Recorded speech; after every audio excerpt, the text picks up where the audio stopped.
దేవునికి స్తోత్రం. హల్లెలూయా. ఈరోజు మరొక సంఘటన దేవుడు మనకి జ్ఞాపకం చేస్తున్నాడు. ఎందుకంటే బైబిల్లో సమస్తం కూడా దేవుని యొక్క చిత్తానుసారముగా రాయబడ్డవి. దేవుని యొక్క ప్రణాళిక చొప్పున అవన్నీ కూడా నెరవేర్చబడతా ఉన్నాయి. అయితే ఇప్పుడు యేసుక్రీస్తు వారికి ఎంతమంది శిష్యులు ఉన్నారు? 12 మంది శిష్యులు ఉన్నారు. ఈ 12 మంది శిష్యులు ఉంటే వారిలో ఒకడు ఏమయ్యాడు? నశించిపోయాడు. వాడి యొక్క స్థలంలోనికి వెళ్ళిపోయాడని రాయబడింది. కారణం ఏంటంటే వాడు సాతాను వంటి వాడు. సాతాను వాడిని ప్రేరేపించింది. అందువలన వాడు నాశనానికి వెళ్ళిపోయాడు, నాశన పుత్రుడు అని రాశాడు. ఇప్పుడు యేసుక్రీస్తు వారు ఏర్పాటు చేసినటువంటి 12 మందిలో ఒకడు తగ్గిపోయాడు. దేవుడు 12 మందిని ఎందుకు ఏర్పాటు చేశాడు అని మనం చూస్తూ ఉంటే ఆ 12 మందిలో ఒకడు పోతే ఏమైంది? 11 మంది ఉన్నారు కదా. ఆ 11 మందితో ప్రభువు చెప్పినటువంటి ఆ యొక్క మిషన్ లేకపోతే ఆ పరిచర్య కొనసాగించవచ్చు కదా అనుకుంటాము. కానీ బైబిల్లో ఒక సంఘటన జరిగింది. ఏదయ్యా అంటే ఇస్కరియోతు యూదా చనిపోయిన తర్వాత 40 దినాలకి యేసుక్రీస్తు వారు పునరుద్ధానమైన తర్వాత అనేక పర్యాయాలు అనేకులకి కనిపించి 40వ రోజున ఆయన పరలోకానికి ఆరోహణమయ్యాడు. ఆయన పరలోకానికి ఆరోహణమైన తర్వాత ఆయన ఏం చెప్పాడంటే, మీరందరూ కూడా కనిపెట్టి ఉండండి, నా ఆత్మను మీకు ఇస్తానన్నాడు. ఆత్మ వచ్చే వరకు కూడా మీరు యెరూషలేములోనే ఉండి కనిపెట్టండి. ఆత్మ వచ్చిన తర్వాత మీరు ఎక్కడ యూదయలో, సమరయలో, ఆ తర్వాత భూదిగంతాల వరకు మీరు నాకు సాక్షులుగా ఉండాలని దేవుడు అంటే ప్రభువారు శిష్యులకి ఆజ్ఞాపించాడు. అయితే దానికంటే ముందుగా జరిగినటువంటి సంఘటన ఏదయ్యా అంటే ఇస్కరియోతు యూదా తప్పిపోయాడు కనుక ఇస్కరియోతు యూదా యొక్క స్థానాన్ని నింపాలనుకున్నారు. ఎందుకు శిష్యులు ఆ యొక్క స్థానాన్ని నింపాలనుకున్నారని మనం గమనించినట్లయితే ఇక్కడ ఒక సంఘటన మనం జ్ఞాపకం చేసుకోవాలి. అదేంటంటే యేసు ప్రభు వారు నిర్ణయించినటువంటిది 12 మంది. ఆ 12 మందిని ఎందుకు ఏర్పాటు చేశారంటే ఇశ్రాయేలులో ఉన్నటువంటి గోత్రాలు 12 గోత్రాలు దేవుడు ఇశ్రాయేలులో ఏర్పాటు చేశాడు యాకోబు సంతానాన్ని. ఆ 12 మంది ద్వారా ఇశ్రాయేలు యొక్క జన సమూహాన్ని ఆయన విస్తరింపు చేశాడు. వారి ద్వారా దేశాన్ని ఒక స్వాచ్ఛంగా ఆయన ఎంచుకున్నట్టుగా మనకి ఇక్కడ జ్ఞాపకం చేయబడతా వస్తుంది. అయితే ప్రభువు ఇక్కడ 12 మందిని ఏర్పాటు చేసుకోవడం కూడా ఒక ఉద్దేశం ఏంటంటే 12 అనేటువంటి సంఖ్య దైవక పరిపాలనకు గుర్తుగా ఉన్నటువంటిది. ఆ దైవక పరిపాలన గుర్తుగా ఉన్నటువంటి 12 అనేటువంటి సంఖ్య పాత నిబంధనలో కూడా చాలా ప్రత్యేకమైనదిగా ఏర్పాటు చేయబడింది. అదే విషయాన్ని కొత్త నిబంధనలో కూడా మనకి ప్రభువు ఇక్కడ ఆయన జ్ఞాపకం చేశాడు. అలాగే మరొక సంఖ్య కూడా ఉంది ఇక్కడ. అదేంటంటే 72 మంది. 72 అనేది కూడా పాత నిబంధనలో ప్రాముఖ్యమైన సంఖ్య. కారణం ఏంటంటే ఇశ్రాయేలు ఐగుప్తుకు వెళ్ళినప్పుడు ఎంతమంది వెళ్ళారట? 70 మంది వెళ్ళారు. అక్కడ 2 పుట్టారు. ఎవరు? యేసోబు యొక్క పిల్లలిద్దరు, ఎఫ్రాయిము, మనష్షే అనేవారు. మొత్తం కలిసి 72 మంది.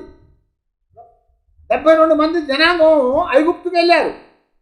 వారు విస్తరింపు చేయబడి 6 లక్షల చిల్లర కాలిబలం వెనక్కి తిరిగి బయలుదేరారు. అంతేకాకుండా మరొక సంఖ్య ఉంది. అంటే ఇక్కడ యేసు ప్రభు వారు కూడా ఆయనను వెంబడించిన వారు ఎంతమంది అయ్యా అంటే 70 మంది వెంబడించారు. తర్వాత ఆ 70 మందిలో చాలామంది వెళ్ళిపోయిన తర్వాత ఏమైందంటే 12 మందిని స్థిరపరిచాడు ఆయన. అయితే మరొక సంఖ్య ఉంది. ఆ సంఖ్య ఏదయ్యా అంటే 120 అనేది. 120 అనేది కూడా చాలా ప్రాముఖ్యమైన సంఖ్య బైబిల్లో. ఎందుకనంటే దేవుడు పాత నిబంధనలో 120 మంది ఆ యొక్క మందిరాన్ని కట్టినప్పుడు యాజకులు దేవుణ్ణి మహింపరిచారు, ఆరాధించారు. 120 మంది అక్కడ చేరి ప్రభువుని స్తుతించారు. అదే ప్రకారం ఇక్కడ మేడగదిలో కూడా ఎంతమంది ఉన్నారట? 120 మంది ఉన్నారు.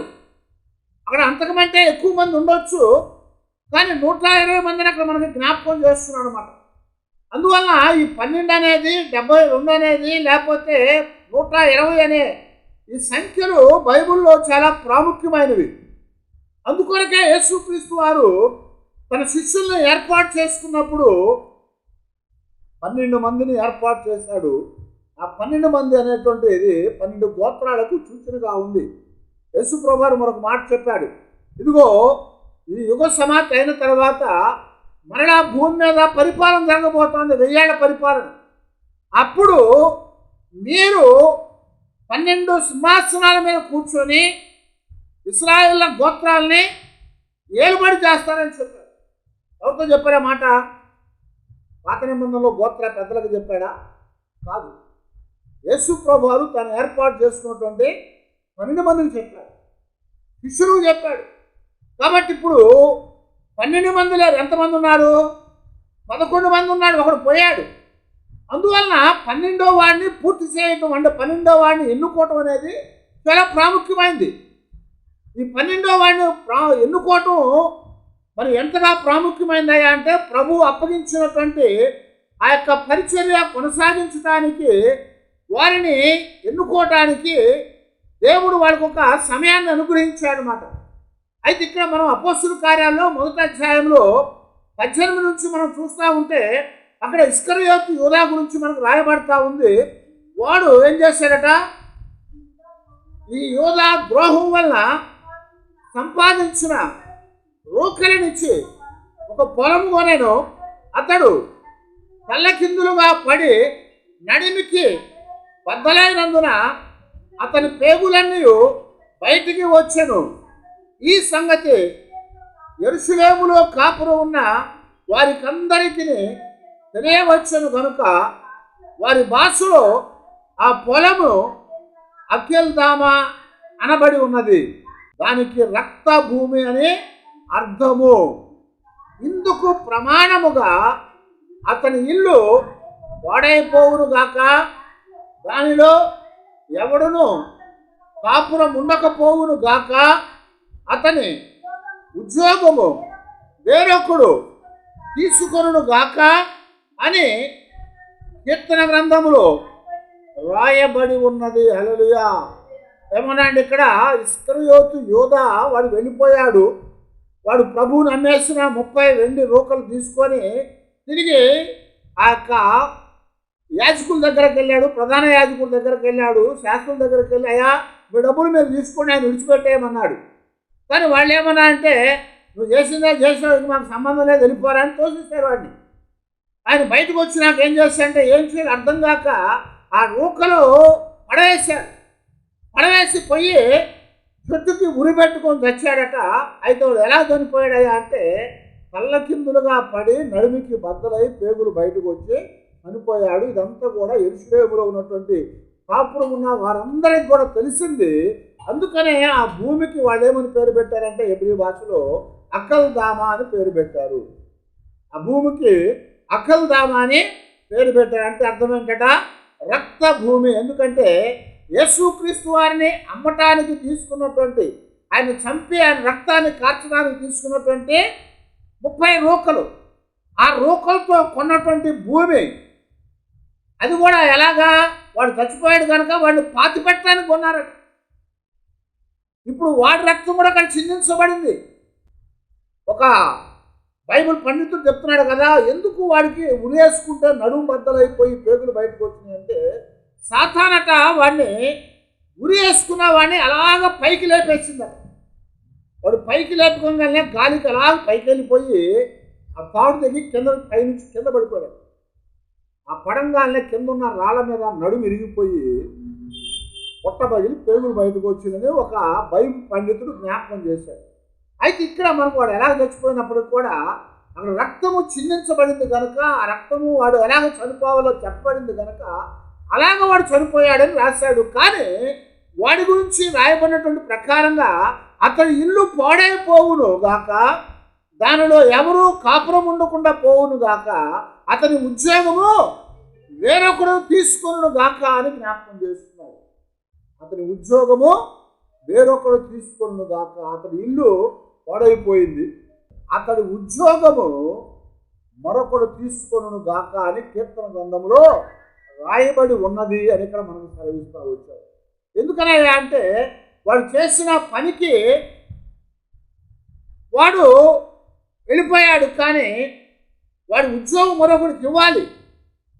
ఆ ఉద్యోగం ఏంటి? యేసుక్రీస్తు వారు ఏర్పాటు చేసి ఆయన పరిచర్యని లోకానికి జరిగించి సువార్తను ప్రకటించి నశించే వారిని రక్షించటానికి, అలాగ చేయటానికి వారి కొరకు ఏం చేయబడ్డారట?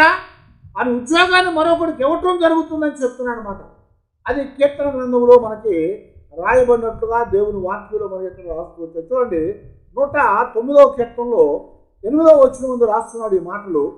వాని జీవిత దినములు కొద్దివగును గాక, వాని ఉద్యోగమును వేరొకడు తీసుకొనును గాక. ఎప్పుడు రాశారంట? దావీదు రాశాడు. ఎప్పుడంటే యేసుక్రీస్తు వారి కంటే 1000 సంవత్సరాల ముందు. గమనించారా? యేసు ప్రభు వారి కంటే 1000 సంవత్సరాల ముందు దావీదు రాసిన మాటలు ఇవి. జరగబోయే సంగతిని చెప్తున్నాడు ఇక్కడ. ఎందుకయ్యా అంటే దేవుని యొక్క నిర్ణయము. దేవుడు తన పరిచర్య కొనసాగించడానికి 12 మందిని ఏర్పాటు చేసుకున్నాడు. పాత నిబంధనలో యెహోవా దేవుడు కూడా, తండ్రి అయిన దేవుడు కూడా ఆయన ఇశ్రాయేలీయులను ఏర్పాటు చేసుకొని వారికి 12 గోత్రాలను స్థిరపరిచాడు. ఆ 12 గోత్రాల వారికి ఆయన తన సొత్తుగా ఎంచుకున్నాడు. వారి ద్వారా లోకానికి ఒక పాఠాన్ని నేర్పించాలనుకున్నాడు. ఇప్పుడు మనం చూస్తున్నట్లయితే ఈ పోయిన వారు పోగా ఆ స్థలము తప్పనిసరిగా పూర్తి చేయాలి, దానిని భర్తీ చేయాలి. అది భర్తీ చేయకుండా సంపూర్ణత అనేది రాదు. అది భర్తీ చేయకుండా దైవక సంబంధమైనటువంటి పరిపాలన అనేది జరగదని జ్ఞాపకం చేస్తున్నారు. అందుకొరకే ఇస్కరియోతు యూదా యొక్క స్థానంలో మరొకరిని ఎన్నుకోవాలనుకున్నారు. ఆ ఎన్నుకోవటానికి కూడా కొంత అర్హత కావాలి. ఈరోజు అనుకోండి, రేపు ఎలక్షన్ జరగబోతా ఉంది కదా, అలాంటి ఎలక్షనే ఇక్కడ జరుగుతుంది. ఇప్పుడు రేపు జరిగే ఎలక్షన్ ఎలాంటిదో అలాంటిది ఇక్కడ జరగబోతా ఉంది. అయితే రేపు జరిగే ఎలక్షన్లో అర్హతలు అవసరం లేదు. అయితే ఇక్కడ ఎలక్షన్ వేరు, ఇక్కడ ఎన్నుకోవటం అనేది వేరు. ఇక్కడ ఎన్నుకోవటానికి ఏం కావాలి అంటే కొన్ని అర్హతలు కావాలి. ఆ అర్హత లేకుండా దేవుడు ఎవరిని కూడా ఎన్నుకోలేదు. నేను చాలాసార్లు మీకు చెప్పినట్లుగా దేవుడు ఎవరిని పడితే వాడిని ఎన్నుకోలేదు. దేవుడు ఎవరిని పడితే వాళ్ళని తన దగ్గరికి పిలుచుకొని వారి ద్వారా ఏదో చేయాలనుకోలేదు. దేవుడు ఎప్పుడు కూడా సోమరులను కానీ పని చేయకుండా ఉన్నటువంటి వారిని కానీ ఎప్పుడు కూడా ఆయన పిలవలేదు. అందుకొరకే శ్రమ పడుతూ ఉన్నటువంటి, కష్టపడుతూ ఉన్నటువంటి, మరి ఆ చేసేటువంటి పనిలో భారం కలిగినటువంటి వారిని పిలిచాడు ఆయన. సముద్రం మీద ప్రాణాన్ని కూడా లెక్క చేయకుండా చేపలు పట్టే వారిని పిలిచాడు. సముద్రం మీద ప్రాణాన్ని కూడా లెక్క చేయకుండా చేపలు పట్టేవాడిని పిలిచాడు. అయితే ఇక్కడ చెప్తున్నాడు, అలాగ కష్టపడి ప్రాణము కూడా విలువైంది కాదు అని ఎంచుకునేవాళ్ళు. ఆ పని కంటే ప్రాణం విలువైంది కాదు కదా. మనం ఏమనుకుంటామంటే, ఎందుకు వచ్చినామా, డబ్బులు లేకపోతే ప్రాణం ఉంటే చాలనుకొని అదే బస్ స్టాండ్లో బలుగాకు అమ్ముకోవచ్చు, బఠాన్లు అమ్ముకోవచ్చు అంటూ ఉంటారు. సాయంత్రం ప్రాణం ఉంటే బస్ స్టాండ్లో బఠాన్లు అమ్ముకోవచ్చు అంటారు. ఆ బఠాన్లు అమ్ముకోవడం కూడా సులువుగా కనపడుతుంది, కానీ చాలా సంపాదిస్తారు. అయితే ఇక్కడ ప్రాణం ఉంటే చాలు అనుకొని కష్టపడటానికి ఇష్టపడకుండా ఉంటారు. కానీ ప్రభు పిలిచినటువంటి అందరూ కూడా, దేవుడు ఏర్పాటు చేసుకున్న అందరూ కూడా ఎలాంటి వారయ్యా అంటే వారు కష్టపడటానికి ఇష్టపడేవారు. అంతేకాకుండా ప్రాణాన్ని కూడా లెక్క చేయకుండా జీవించేవారు. వారు అంటే వాళ్ళు చేసే పని కొరకు ప్రాణం పోయినా వారికి ఎలాగా ఎంచుకోరు, అలాంటి వారిని ఏర్పాటు చేసుకున్నారు. అందుకొరకే ఇక్కడ కూడా ఇప్పుడు ప్రభు యొక్క సన్నిధిలో మరొక 12వ వాడిని ఏర్పాటు చేయాలనుకుంటుండగా ఈ ఎలక్షన్కి కొన్ని అర్హతలు కావాలన్నమాట. ఆ అర్హతలు ఎలాంటివయ్యా అంటే ఇక్కడ చెప్తున్నాడు. 21వ వచనం 22వ వచనం కలిసి ఉన్నాయి. అందులో రాస్తున్నాడు కదా, కాబట్టి యోహాను బాప్తిస్మం ఇచ్చినది మొదలుకొని ప్రభు అయిన యేసు మన యొద్ద నుండి పరమునకు చేర్చుకొనబడిన దినము వరకు ఆయన మన మధ్య సంచరించుచున్న కాలమంతయు మనతో కలిసి ఉన్న వీరిలో ఒకడు మనతో కూడా ఆయన పునరుద్ధానమును గూర్చి సాక్షి అయి ఉండుట ఆవశ్యకము అని జ్ఞాపకం చేస్తున్నాడు. ఏమన్నాడు? అర్హతలు ఏమని చెప్తున్నాడు ఇక్కడ? ఎన్నుకోవటానికి అర్హతలు కావాలని చెప్పాడు. అయితే ఇక్కడ మనం చూడాల్సిన విషయం ఏంటంటే, వాళ్ళే పేతురు నిలబడి చెప్తా ఉన్నాడు ఈ మాటల్ని. వాటిలో మొట్టమొదట అర్హత ఏదయ్యా అంటే, యేసుక్రీస్తు వారిని వెంబడించిన వాడే ఉండాలి అని చెప్పాడు. ఎప్పటి నుంచట? ఆయన యోహాను దగ్గర బాప్తిసం పొందినది మొదలుకొని ఆయన వెంబడించాలి. ఆ తర్వాత రెండవ అర్హత ఏందయ్యా అంటే, ప్రభువు చనిపోయి పునరుద్ధానం అయిన తర్వాత ఆయనను పరలోకమునకు ఆరోహణమయ్యాడు. ఆయన తిరిగి పునరుద్ధానం అయిన తర్వాత పరలోకానికి ఆరోహణమయ్యాడు. ఆయన పరలోకానికి ఆరోహణమైనప్పుడు అది కూడా చూసిన వాడై ఉండాలి. అర్థమవుతుందా? అది కూడా చూసి ఎరిగిన వాడై ఉండాలి. అలాంటి వాడిని మనము ఎన్నుకోవాలి. ఎందుకంటే పునరుద్ధానమును గూర్చిన సాక్షి అయి ఉండట అవశ్యము అని చెప్తున్నాను. ఇప్పుడు దేనికి వాళ్ళు ఎన్నుకుంటున్నారు? యేసు ప్రభువారి యొక్క సువార్తను చెప్పడానికి. సువార్త అంటే ఏంటి? సువార్త అంటే మంచి మాట. యేసు ప్రభువారు కన్య అయిన మరియకు జన్మించాడని, ఆయన పాపం లేకుండా జీవించాడని, ఆయన పాపుల కొరకు చనిపోయాడని, ఆయన పాతిపెట్టబడ్డాడని, ఆ తర్వాత మూడవ దినమున ఆయన పునరుద్ధానుడుగా లేచాడని, పరలోకానికి ఆరోహణమయ్యాడని, ఆయన మరలా తిరిగి భూమి మీదకే వస్తాడని నమ్మేటువంటిదే మంచి వార్త అని చెప్తున్నాను. అదే సువార్త. కాబట్టి ఇప్పుడు ఈ ఏర్పాటు చేయబడినటువంటి 12వ వాడు దేనికి సాక్షిగా ఉండాలట? ప్రభువారి యొక్క బాప్తిసం తీసుకున్నప్పుడు ఎరిగిన వాడై ఉండాలి. అలాగే ఆయన చనిపోయి తిరిగి లేచినాక పునరుద్ధానం అయినప్పుడు దాన్ని ఎరిగిన వాడై ఉండాలి. కనుక ఇక్కడ ఒక ఇద్దరు ఇక్కడికి వచ్చారు. ఆ ఇద్దరు ఎవరయ్యా అంటే, వారిలో ఒకడి పేరు 23వ వచనంలో జ్ఞాపకం చేస్తున్నాడు. యూస్తు అని మారు పేరు కలిగినటువంటి బర్సబా అనేటువంటి వాడు. బర్సబా అనబడిన యోసేపు. రెండో వారు ఎవరట? మత్తీ అనేటువంటి వాడు.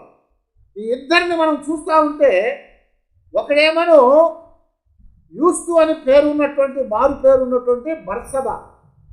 బర్సబా అనే పేరుకి అర్థం ఏంటయ్యా అంటే, గ్రీకులో ముందుగా బర్రని వచ్చిందంటే ఆ తర్వాత వచ్చే పేరు ఎవరిదో ఆ తండ్రి పిల్లలని అర్థం. బర్ర యోనా అని పిలిచాడు యేసు ప్రభువు కదా. అంటే ఏంటి? యోనా కుమారుడు అయిన సీమోను అన్నారు. బర్ర యోనా. అలాగే బర్ర అనేది పేరుకు ముందు వస్తే పలాని వాడి కొడుకు అని అర్థం. వాడి పేరు ఇంకోటి ఉంటుంది. అందుకని అక్కడ యూస్తు అని మారు పేరు కలిగిన బర్సబా, సబ్బా అనేటువంటి వాని యొక్క కుమారుడట. మరొకటి పేరేంటంట? మత్తీ అంట. మత్తీ అనే పేరుకి అర్థమైందంటే దేవుని యొక్క వరము.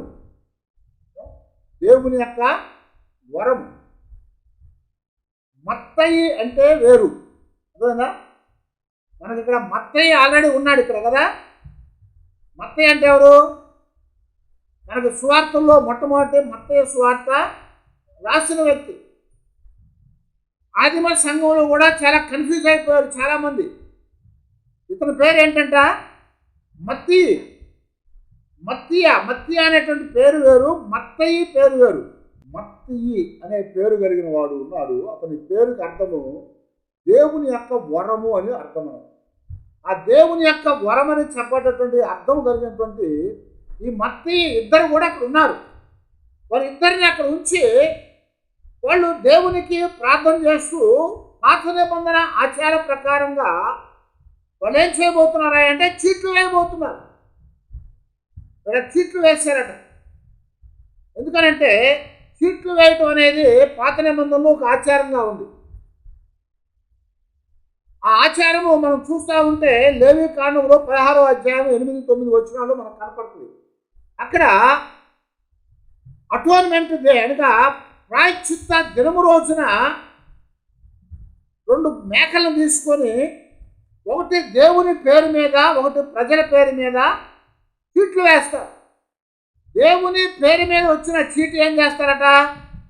వధిస్తారు. అదే మనము యేసుక్రీస్తు వారి యొక్క తీర్పు దినాన్ని కూడా చూసాం. ఎవరిని? బరబ్బాని యేసుప్రభు వారు ఉన్నారు.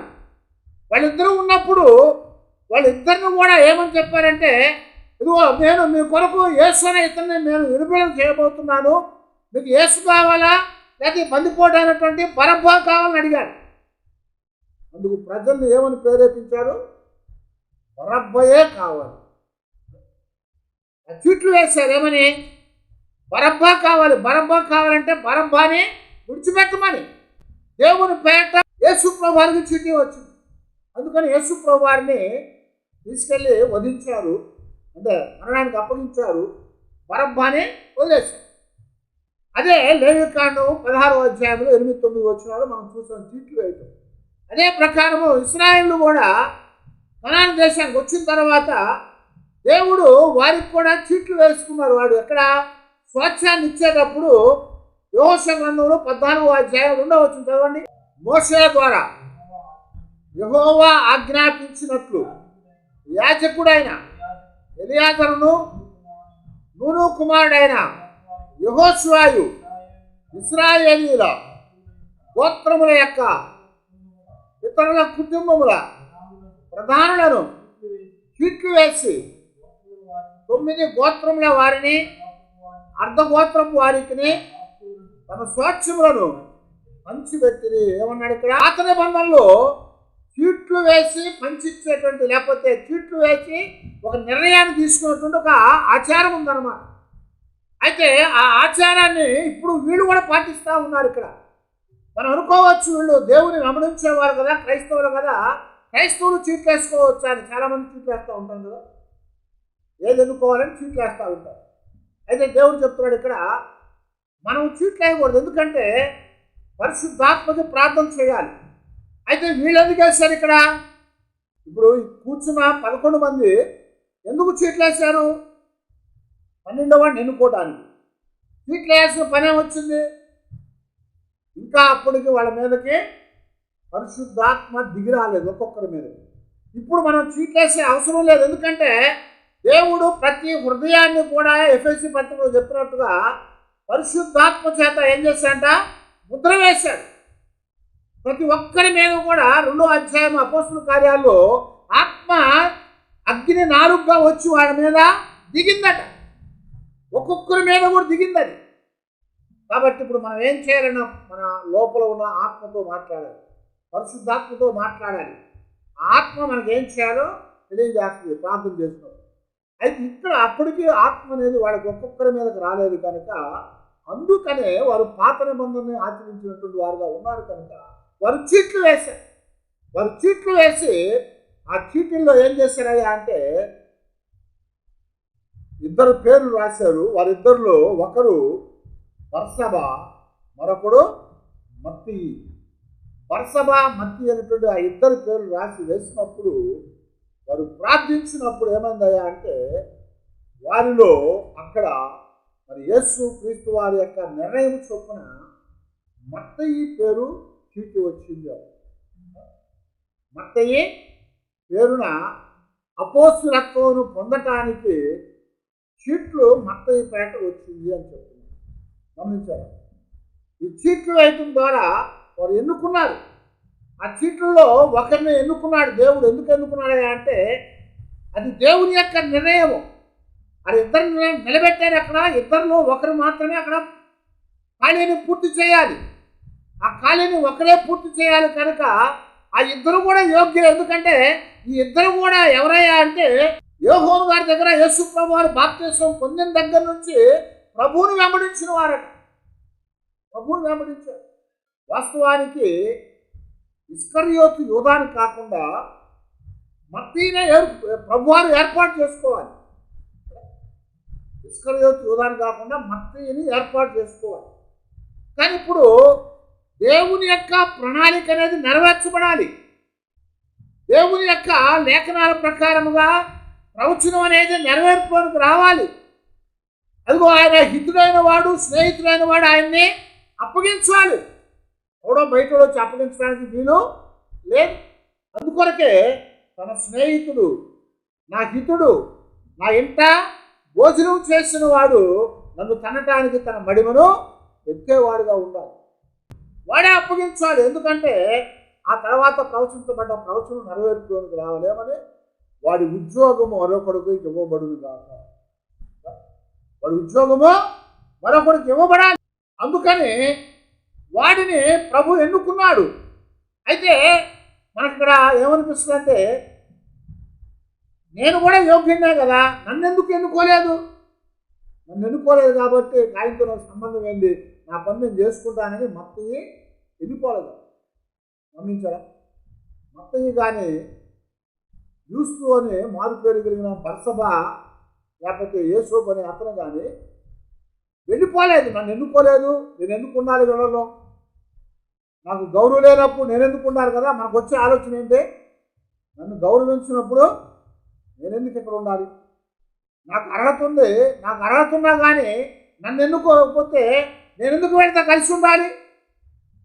అది ఇప్పుడు మనకు వచ్చినటువంటి ఆలోచన, మనకు వచ్చేటువంటి ఆ యొక్క మాట అది. కానీ ఆ దినాన ప్రభువు మత్తయిని ఎన్నుకోలేదు. ఈ బర్సబా అని పిలువబడినటువంటి యేసోబుని అతన్ని దేవుడు ఎన్నుకోలేదు. అయితే చివరగా ఇస్కరియోతు యోధాను ఎన్నుకున్నాడు. ఎందుకంటే తన యొక్క కార్యము జరగటానికి. అయినప్పటికి కూడా ఈ ఇస్కరియోతు యోధాను ఎన్నుకున్నప్పటికి కూడా ఈ మత్తయిని ఎన్నుకోకపోయినప్పటికీ మత్తయి ప్రభువుని వెంబడిస్తూనే వచ్చాడు. యూస్తు అని మారు పేరు కలిగిన బర్సబా అనేటువంటి యేసోబు కూడా ప్రభువుని వెంబడిస్తూనే వచ్చాడు. యేసు ప్రభు దగ్గర 70 మంది శిష్యులు ఉన్నారని చెప్పుకున్నాం కదా. 70 మంది ఆయన వెంబడించారు. ఆ 70 మంది ప్రభువుని వెంబడించినప్పుడు ఏమైందంటే, ప్రభువు కఠినమైన మాటలు చెప్పాడు. యోహాను సువార్తలో 6వ అధ్యాయంలో మనం గమనిస్తూ ఉంటాము. నా శరీరము తినువాడు, నా రక్తము త్రాగువాడు అని చెప్తా ఉంటాడు.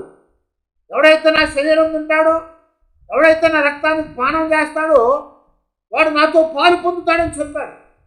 ఆ మాట చెప్పినప్పుడు ఏమైందంటే, చాలామంది యూదులు కట ఆ మాట అసహ్యం అనిపించింది. ఎందుకని? రక్తము తాగకూడదు, తినకూడదు. అలాగే ఆ చనిపోయినటువంటి వారి యొక్క మాంసము తినకూడదు, అంటుకోకూడదు. కనుక ఇశ్రాయేలుకి యూదులకు ఏమైందంటే చాలా బాధ కలిగింది ఆ మాటలో. ఈయన నా శరీరాన్ని తినమంటున్నాడు, నా రక్తాన్ని త్రాగమంటున్నాడు, ఈయన ఏం మాట్లాడుతున్నాడు అర్థం కాకుండా మాట్లాడుతున్నాడు. ఎందుకు? ఆ యూదులకు లేకపోతే ధర్మశాస్త్రానికి అది కొంచెము వ్యతిరేకమైన మాట అనిపించున్నారు. అందుకని అప్పుడు చాలామంది వెళ్ళిపోయారు. 500 మంది ఉండేవారు. 500 మందిలో నుంచి వెళ్ళిపోయి 70 మంది మిగిలారు. ఆ 70 మందిలో 12 మందిని ఏర్పాటు చేసుకున్నారు. ఆ ఏర్పాటు చేసుకున్నటువంటి 12 మంది కాకుండా ఉన్నటువంటి 70 మందిలో ఈ ఇద్దరు కూడా ఉన్నారు. వాళ్ళు ప్రభువు బాప్తిస్మం పొందింది మొదలుకొని ఆయన వెంబడిస్తూనే వచ్చారు. ఆయన చనిపోయినాక పునరుద్ధమానం అయ్యే వరకు కూడా ప్రభువుతోనే వారు జీవించారు, నడిచారు. వాళ్ళు అన్నిటిని కూడా వాళ్ళు ఏం చేశారట? సాక్షులుగా ఉన్నారు అని చెప్తున్నారు. ఇక్కడ యేసు ప్రభు వారు ఎన్నుకున్నటువంటి వారికి ఒక పేరు పెట్టాడు. ఏమని? అపోస్తులు అని పేరు పెట్టాడు. అపోస్తులు అనే పేరుకి అర్థమేంటయ్యా అంటే, ఆయనను కంటితో చూచి ఆయన చేత పంపబడ్డ వాళ్ళని. కంటితో ఆయన్ని చూసిన వాళ్ళు ఆయన చేత పంపబడినటువంటి వారు.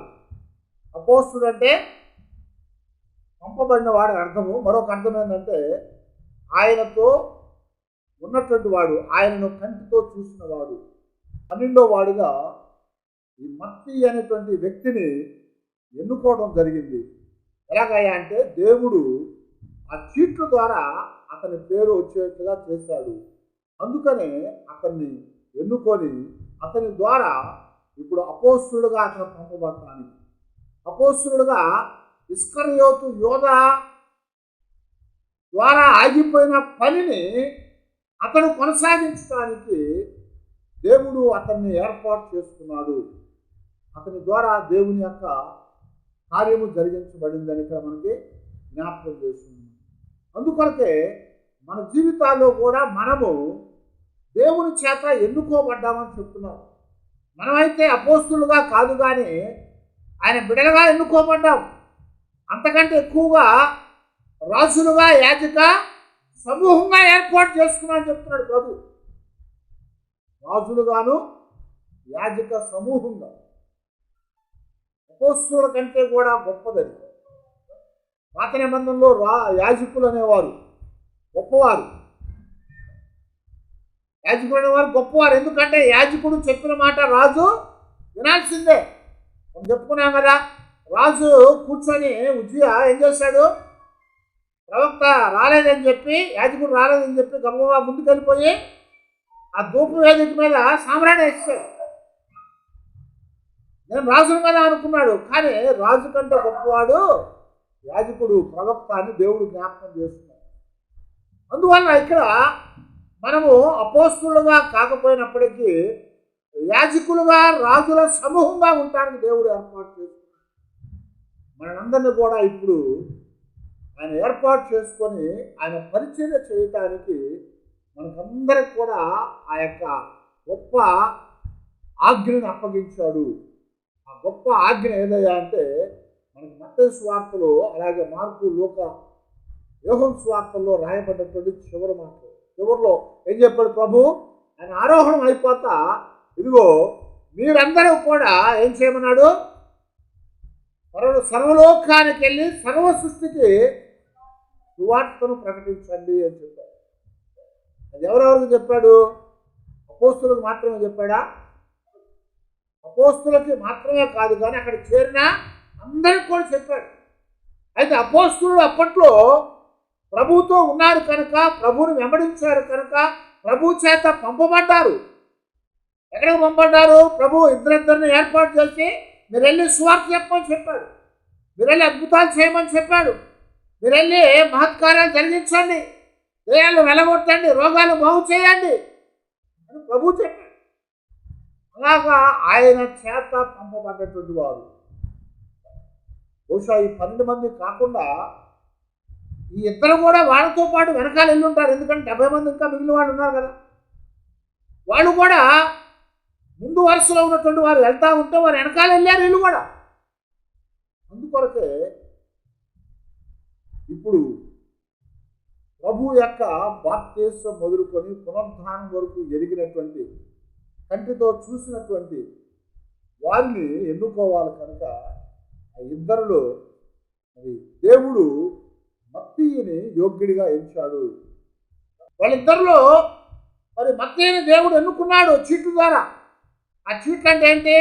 అప్పట్లో కాగితాలు లేవు కదా, అప్పట్లో ఏమున్నాయి? చెక్క ముక్కలు, చర్మము, అలాగే పప్పురాస్ అనేది, అలాగే రాళ్ళు ఉన్నాయి. వాటి మీద పేర్లు రాస్తారు. వాటి మీద పేర్లు రాసి వాటిని ఒక డబ్బాలో లాంటి దాంట్లో వేసి ఒక పాత్రలో బాగా ఇలాగా ఊపిన తర్వాత దాన్ని బోర్లేయటము, లేకపోతే అందులో చేయబట్టి ఎవడో తెలియని వాడు వచ్చి ఒకడో చీటి తీయటము జరుగుతూ ఉంటుంది. అంటే ఒక దాన్ని తీయడం జరుగుతూ ఉంటుంది. అది ఎవరి పేరు వస్తే వాళ్ళే ఎన్నుకోనట్టు. అలాగా చీట్లు వేసి దేవుడు మరి మత్తయ్య పేరు వచ్చేట్టుగా చేశాడు. ఎందుకంటే దేవుని యొక్క సన్నిధిలో మత్తయ్యని యోగ్యుడిగా ఎంచుండొచ్చు దేవుడు. యూస్తోని మారు పేరు కలిగినటువంటి బర్సబా అనే యేసోపు ఉన్నాడు. అతడు కూడా మంచివాడు, గొప్పవాడు. ప్రభు బాప్తిసాన్ని చూశాడు, ప్రభు మరణాన్ని, పునరుద్ధానాన్ని చూశాడు. ప్రభు యొక్క పరిచర్యలో ఆయన కూడా వెళ్ళి అనేకమైన కార్యాలు చేశాడు. కానీ మత్తయ్యని ఎన్నుకున్నాడు దేవుడు. ఆ యొక్క ఎన్నిక అనేది చాలా ప్రాముఖ్యమైనదిగా ఎంచబడింది. 12వ వాడు అనగా 11 అనేటువంటి సంఖ్య బైబిల్లో అసంపూర్ణమైన సంఖ్య. 11 అంటే అసంపూర్ణమైన సంఖ్య. అందువలన దేవుని యొక్క దైవక పరిపాలన జరగటానికి 12 మంది ఏర్పాటు చేయబడ్డారు. అందులో లోటు కలిగింది కనుక ఆ లోటును తీర్చడానికి చీట్లు వేసి 12వ వాడిని ఎన్నుకున్నాడు. ఈ 12వ వాడు ఎన్నుకోవటం ద్వారా ఏమైందంటే అక్కడ ఉన్నటువంటి 120 మంది మధ్యలో అతను కూడా ఉన్నాడు. ఆ ఇద్దరు కూడా ఉన్నారు. ఆ ఇద్దరు కూడా దేవుని యొక్క పరిశుద్ధాత్మ కొరకు కనిపెట్టి ప్రార్థన చేస్తూ ఉన్నారు. వారందరి మధ్యలో వారిద్దరిని లేపి నిలబెట్టి ప్రార్థన చేసి చీట్లు వేసి ఆ చీట్లు తీసినప్పుడు మత్తయి పేరు వచ్చింది. కాబట్టి మత్తయిని 12వ అపోస్తుడుగా ఎంచి అతని ద్వారా మిగిలినటువంటి సువార్త కొనసాగింపు అనేది జరిగింది. అయితే ఈ మత్తయి గురించి తర్వాత మనకి ఎక్కడ కనపడదు, కానీ అతడు కూడా అపోస్తులుగా చేయబడ్డాడు. మరి దేవుడు ప్రభు చెప్పినట్లుగా రేపటి దినాన ఇశ్రాయేలుకి తీర్పు తీర్చేటప్పుడు ఆ 12వ సింహాసనం మీద ఇస్కరియోతు యూదాబోధులు ఎవరు కూర్చుంటారు? మత్తయి అనేటువంటి అతను కూర్చోబోతున్నాడు. అలాగే నన్ను కూడా దేవుడు ఏర్పాటు చేసుకున్నాడు. ఏదో ఒక ప్రత్యేకమైనటువంటి ఆ యొక్క ఆశీర్వాదాన్ని దేవుడు మన కొరకు సిద్ధపరుస్తాడు. దానిని ఇచ్చి మన జీవితాలకి మేలు చేయటానికి ఆయన సిద్ధంగా ఉన్నాడు. కనుక సమస్తమైనటువంటి ఆయన అధికారానికి మనం అప్పగించుకొని ఆయన ఎన్నికకే మనం అప్పగించుకునే వారంగా మనము ఉండాలి. మనం చాలాసార్లు దేవుడు ఎందుకు నన్ను ఎన్నుకోలేదు, దేవుడు ఎందుకు నాకు సహాయం చేయలేదు, దేవుడు ఎందుకని నా పక్షాన లేకుండా ఉన్నాడని మనం దేవుని మీద మరి సనిగే వారంగా వ్యతిరేకంగా ఉండే వారంగా ఉండకుండా ఆ ప్రభువుకు అప్పగించి ఆయన చిత్తానుసారంగా మనం నడిపించమని దేవుని దగ్గర మనం ప్రార్థన చేసుకోవాలి. అప్పుడే దేవుని యొక్క నిర్ణయం అనేది మన జీవితాల్లో జరిగించబడి దేవుని యొక్క సన్నిధిలో మరి దేవుని యొక్క ప్రణాళికలో ఉంచబడినటువంటి వారంగా మనం ఉంటాము. కనుక అలాంటి కృప దేవుడు మనకు అనుగ్రహించేటట్టుగా దేవుని పాదాల దగ్గర మరి మనం ప్రార్థన చేసుకొని తల ఉంచుదాం. అందరూ తల వచ్చి ప్రార్థన చేసుకుంటాం.